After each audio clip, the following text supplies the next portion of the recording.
আসসালামু আলাইকুম, welcome to এনএসটিস কজি ফুড স্টুডিও। আজকে আমি আপনাদেরকে দেখাবো চাল কুমড়ার একটি সহজ রেসিপি।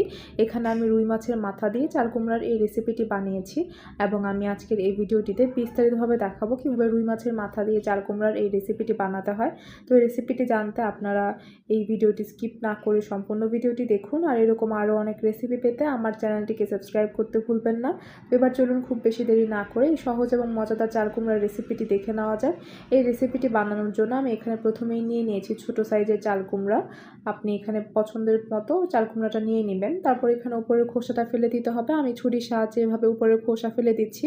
আপনি এখানে চামচ ব্যবহার করতে পারেন খোসা ফেলে দেওয়ার জন্য। আমি এভাবে পুরোটা চাল কুমড়ার উপর থেকে সামান্য খোসা ফেলে দিয়েছি। তারপর এটাকে ছোট ছোট টুকরা করে কেটে নিতে হবে। ছোট টুকরা করে কেটে নেওয়ার জন্য চাল কুমড়াটাকে আমি লম্বালম্বিভাবে কেটে নিয়েছি।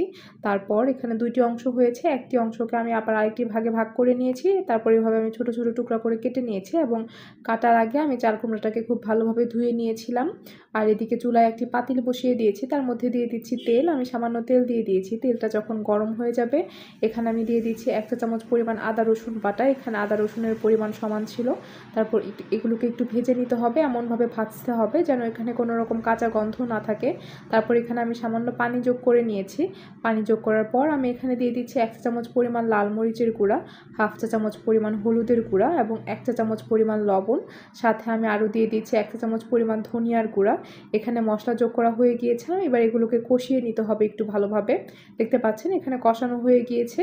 কষিয়ে নেওয়ার পর আমি এখানে দিয়ে দিচ্ছি রুই মাছের মাথা। রুই মাছের মাথা দেওয়ার পর এটাকে নেড়েচেড়ে একটু কষিয়ে নিতে হবে। কষানোর জন্য আমি একটু বাড়তি পানি যোগ করে নিয়েছি। আর এখানে এই পানিটা দিতে হবে একটু বেশি করে, কারণ এখানে মাথাটা একটু সাইজে বড় ছিল। আমি তারপর ঢাকনা দিয়ে বন্ধ করে রেখেছি। দেখতে পাচ্ছেন অনেকটাই সেদ্ধ হয়ে গিয়েছে। এভাবে রুই মাছটাকে আগে একটু সেদ্ধ করে নিতে হবে। তারপর এখানে আমি দিয়ে দিচ্ছি চাল কুমড়া। আমি যে চাল কুমড়া ছোট ছোট সাইজে কেটে নিয়েছিলাম এগুলো সবগুলো আমি এখানে দিয়ে দিচ্ছি।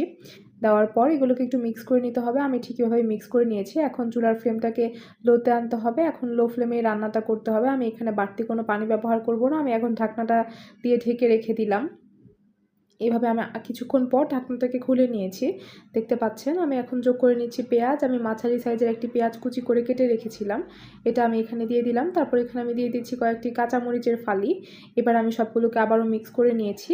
এরপর যে ঢাকনা দিয়ে ঢেকে রেখে দিয়েছিলাম এই ঢাকনাটা এবার খুলে নিলাম। দেখতে পাচ্ছেন এগুলো সবগুলো অনেকটাই সেদ্ধ হয়ে গিয়েছে।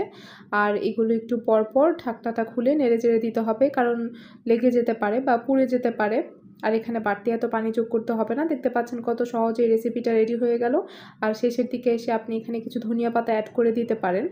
আর এই রেসিপিটি গরম ভাতের সাথে লেবু এবং কাঁচামরিচ দিয়ে খেতে অনেক ভালো লাগে। আর এখানে মরিচের গুঁড়ার পরিমাণ এবং কাঁচা মরিচের পরিমাণ আপনার পছন্দ মতো অ্যাডজাস্ট করে নেবেন। আর এরকম আরও অনেক রেসিপি পেতে আমার চ্যানেলটিকে সাবস্ক্রাইব করতে ভুলবেন না। আল্লাহ হাফেজ।